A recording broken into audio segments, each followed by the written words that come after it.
What it do, homies? It's your boy Dave, and I'm back today. Before we get on part 2 of his Max0r's Elden Ring, I had to do a shorter one for today's purposes, time sensitive.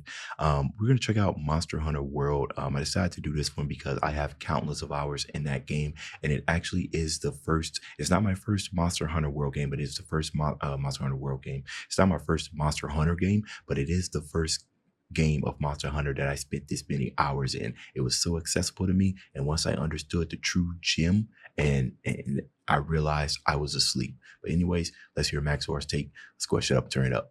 The World is an action-style third-person Monster Hunter. The World is an action-style third-person beat 'em up, slice 'em up, carve 'em up, drink 'em up, kill them all. Where you play as John World, or the Joker and his normal cat, as we find and research the world's most amazing and charismatic megafauna.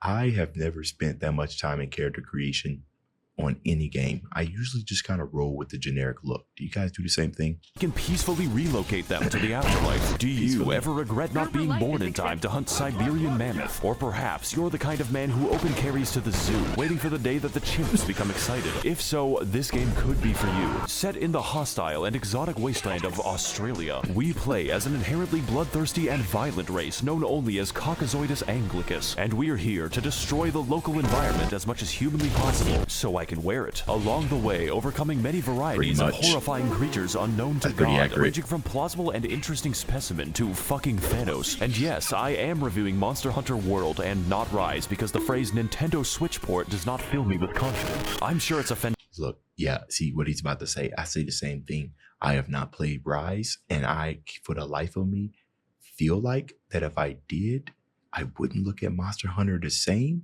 I don't want to ruin the experience that Monster Hunter World has given me. So I kind of want to just wait for a full console slash desktop PC kind of release before I play it again. But like I said, I'm sure it's pretty good, but I just don't know. Fantastic game, but this looks like an excellent Gary's Mod map. So without further ado, it's time to explain to you my favorite animal cruelty simulator with a game attached to it.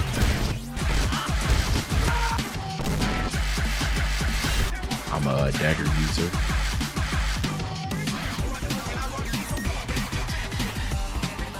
A lance, and I'm pretty mean with the bow. And then I'm forgetting the name of, and the switch axe, switchblade, the switch axe. Oh, I love that weapon. Oh my goodness. Oh, when it transforms and it just, that's the type of stuff that gets me, you know, you really kind of just messing them up. Come on now. It's been so long since I've last seen my son lost to this monster. Forced and Fistmost, Mobster Trucker is a game about options because there's a few of them. At least 3 monsters are present in the game, possibly 94, and every one of them has 2 armor sets. To hunt after these amazing beasts and where to find them, you need to get into the mindset of our distant ancestors. You see, humans are what we call persistence hunters, which means we kill by running down our prey until they beg us for death. For reference, our closest competitors in a marathon are sled dogs and a horse. Imagine for a moment that you're this big fucking turkey and it's almost time for Thanksgiving. After a long and arduous battle, you run away as far as you can, but every time you turn around, he's still there. And even worse, it's wearing your skin. This is the mentality you must adopt if you're to survive the wilds of Queensland. The mammoth deserves to be extinct because he was weak. We arrived to this new world of possibility known as the Denny's parking lot as part of the 5th Fleet of the Research Commission, exploring and murdering this vast continent to track down the whereabouts of an ancient elder dragon. Now, as someone from a country who killed millions of people so we could grow fucking vegetables, this is offensive. So when I heard that these bitches were doing it to find a lizard, I decided I would engage in genocide of my own volition. You will not need motivation to kill in this game. It comes about naturally, just like polio. And to bring about this timely demise, we are given a choice of 14 weapons, all of them completely different from one another, like the light bow gun and the heavy bow gun and the bow. But let me I mean, and honestly, you know, I know he's making a joke and everything, but there is a difference, especially when it comes to playstyle. And I think that's the beauty of Monster Hunter, is that everything has its own playstyle, has its own feel. You can't approach the same way, you know, a certain situation the same way you would approach another situation. But I can tell you guys, the learning curve on this was massive, or at least for me. But once you get over that learning curve, oh, the bliss is infinite. it's very evident. I might have to fire it up. I might have to fire up this game right after I get done watching Max0r talk about it, because now I'm just thinking about it. It was just such a fun game to play.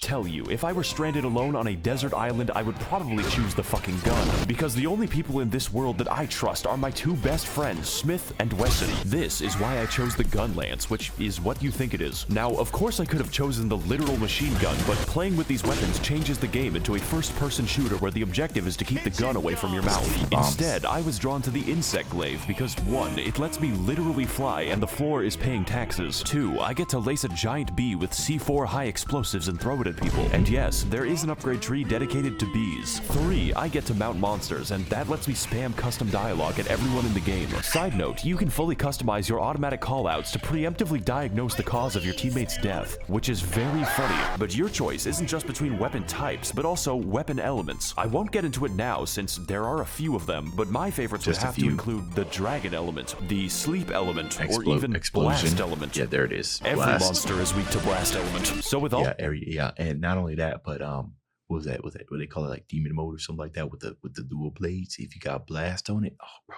it feels so good. It's just explosions. It's just Michael Bay's just going everywhere. All these varied choices, chances are high that at least one weapon speaks to your specific mental illness. Just don't play the hunting horn unless you want Rock Band for engineering students. I never played with it, couldn't get with it. Don't worry, I know exactly why you're here. I too want to know what this thing's foreskin looks like on my mantelpiece. Fortunately, World has you covered. I haven't really explained this because it's in the title, but in this game you hunt monsters. This doesn't just mean killing them, although there is a lot of that. There's 2 ways to complete a hunt, Republican and Democrat. Both of them result in endless pain for the animal. Here's the difference. Killing them by slowly breaking each individual bone is a mercy. Capturing them will always give you more body parts than skinning them, which can include their skulls. The only logical conclusion is that we disassemble them like a crab factory. And those are the lucky ones because the other ones are subjected to cockfighting, and my bet always wins. The gameplay of Angry Birds can best be described as Bloodborne with no health bars. For most monsters, that's okay because counting broken bones is enough, but some of these bastards spend more time close to death than Joe Biden. In fact, while hunting, your prey will attempt to escape you several times and fail. Really, the entire gameplay loop is just finding new things to turn inside out and then fashioning yourself the perfect drip out of their intestines. Of course, there's a lot of ways to build your swag with a myriad of skills like the fast food build, the eating less build, the eating for free build, and lest we forget, the mushroom consumption build. So I don't know if you guys know about this, and you probably do because who am I to think that you don't?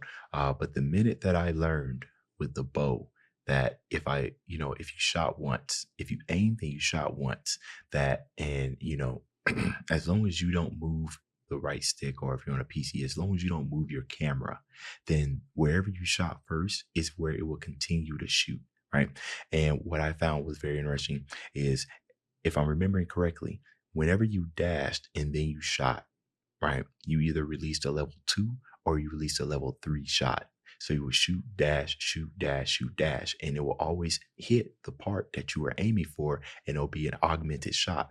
And of course, this goes further and further and further with, different type of builds and abilities that you decide to add. But once I realized that, and I started combining it with kind of like the spread shot and then the rain fire shot and everything, along with the dragon piercer, I was tearing these monsters up, or they didn't know what to do with themselves. And then you put the blast element on it. Tell you, man, I felt powerful. I felt like a new man. I was just like, almost broke my controller in half. That aggression that you got to get out after a long day. I work in customer service. I have long days. Tech, customer service tech. That's where come on now. Make me angry all over again. To complete my ultimate McDonald's form. No self-respecting hunter would ever think of going outside without slightly reducing the effects of minor wind pressure. Or you can do damage. Like a fucking moron. Take your armor for a spin and throw a body in the bin. Repeat until you win. That's the entire game. This being said, there are complications. It's better to think of them not like video game enemies, but very stupid cats. And like cats, these bitches are territorial, sometimes even going so far as to beat each other to death while I'm fighting them. But I think my favorite example of this would have to be Mr. Nikon. This bastard is designed to wander into random battles, catch you in 4K HD, and then leave for literally no fucking reason. And if that doesn't suit your fancy, there's always Bazinga Goose, whose sole objective is tracking you down across the map to AC carpet bomb 130. you for the crime of playing the game. Now, I don't normally play Monster Hunter since I'm more of a Connect 4 SpongeBob man, but the sheer variation on display here is really something. Every single animal has their own unique role, and mine is putting them into a museum. As a rule, for every single kind of beast, if violence does not work, use additional violence. America.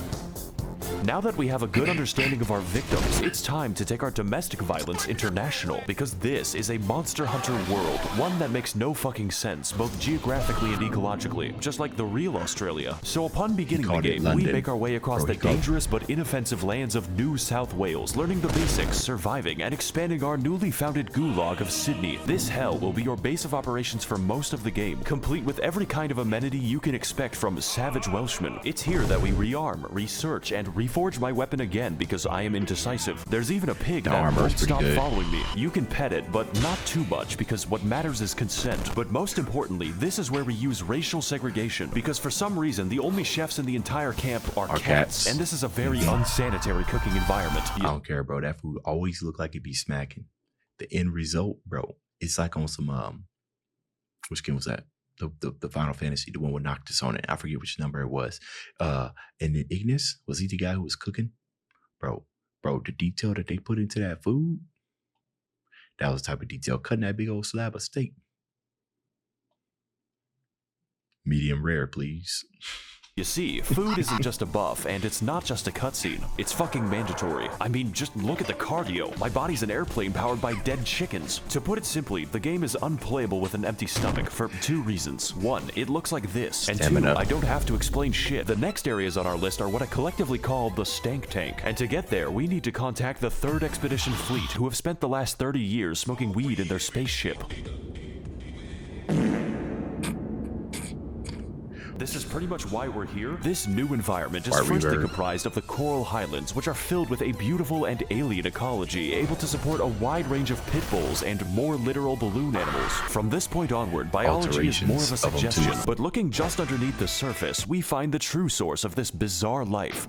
It's death. The Rotten Vale is an area built and designed to simulate San Francisco and is sustained only by the miracle of rotting corpses and feces. You may be asking yourself some important questions right now, such as, can the smell kill me, or how the fuck? As it turns out, every monster in the new world has an inherent instinct to die here, specifically, which begs the question, why do predators even exist if they can just wait? And also, yes, the stench physically hurts you. Technically, these are all the areas you need to beat the game, by about 30%, because upon entering our next area, Monster Hunter turns up the heat and scales every monster back to being threatening again. Yes, even the Great Jagrussi. That means more weapons, more armor, and even more temptation to kill every mammal larger than myself. Again, it's safe to say that this game has a time requirement. So, and that temptation is strong. You cannot just, I mean, maybe, even the smaller things, because you can't just run past the enemy, right?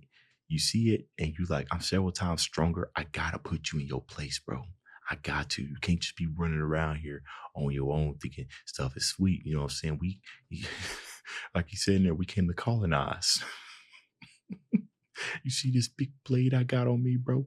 You see these utilities that I got strapped around my waist? Do you not see this? Because you didn't look, I gotta put you in the ground. And I bet not catch you. I bet not catch you trying to take a nap. Because that's at least 3 bombs. That's a big, that's a medium, that's a small. It's death. Pretty much. I ain't capturing you, no.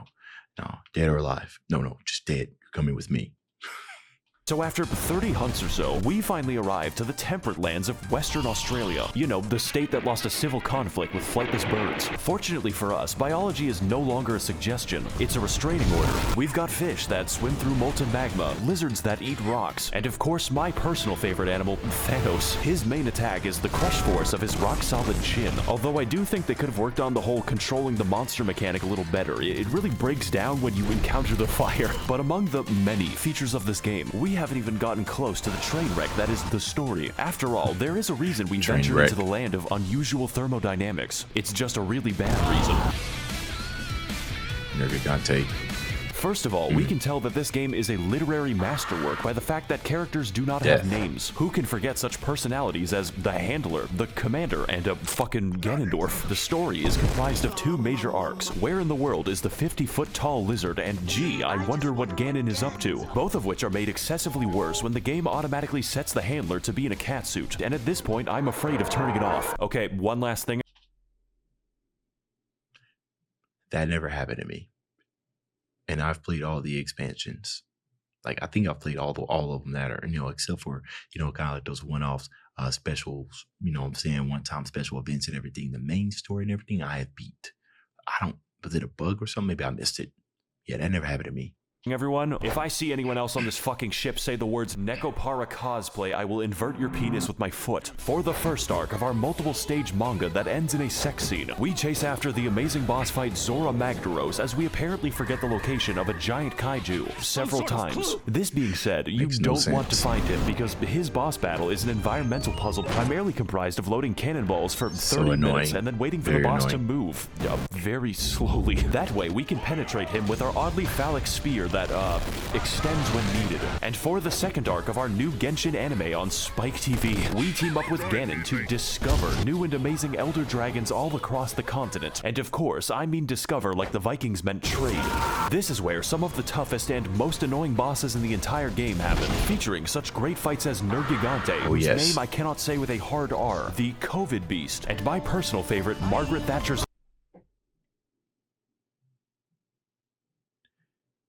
Is it Nergigante or Nigigante? Nigigante.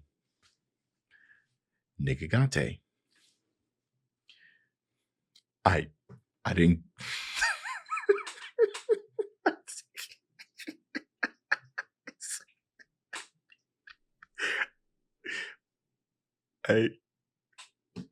I would tell you this right now, bro. I feel like that's 100% something that everybody's going to walk through. Because you're going to say it. You're going to say Nigigante. You know what? I might have to trap a poor, unfortunate soul with that one. I just might have to. It's petty, but laughs will be had and my day will be made. Nightmare. Of course, there is more to this game because there's always more, but that is basically how you beat the first half. So, there's an expansion for this game that is more expensive than the game itself, which doubles the content and the playtime. I'm gonna be fucking real, guys. I'm not covering that shit. This video is supposed to be short because I made it while on vacation, and vacation for me means working 8 hours a day. This game is lengthy, and you should definitely play it if you have the time, but in my current mental state, I do not. So with the release of Elden Ring, I think it's time to move on to a better project. This is basically a Max0r filler episode, and if you like World, then just get the Iceborne expansion because it's more of the same, but twice as tall and most of the monsters are on crack. And just to prove it, half of the footage in this review is Iceborne. This is a game that I believe you have to experience because there's just so much, and yet so little time. So much. You're right about that. Thanks for watching, guys. I got spurs that jingle jangle. I stopped playing music at the end of people's videos because lately it's been getting me copyrighted, but no, that nigga Gante has got me, bro. I'm gonna put that's anyways, that's the end of this video. If you enjoyed the content, leave a like and subscribe. Dave's out.